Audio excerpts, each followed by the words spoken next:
Madam, good morning na pala. Madam, kasi okay lang ba istorbohin kita? Yeah, sure. Yan na yung mic eh.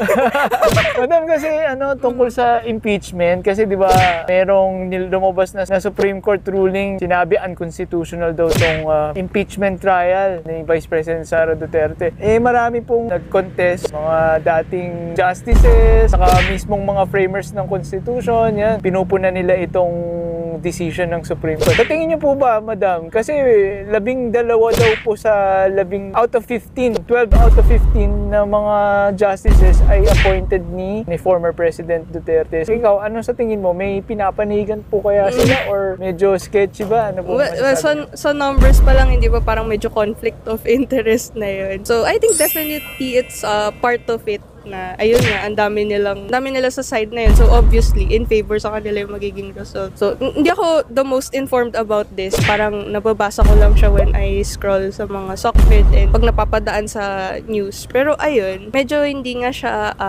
totally right. Ganun. Ayun. Thank you very much, Madam, sa inyong opinion. Salamat. Okay. You're welcome.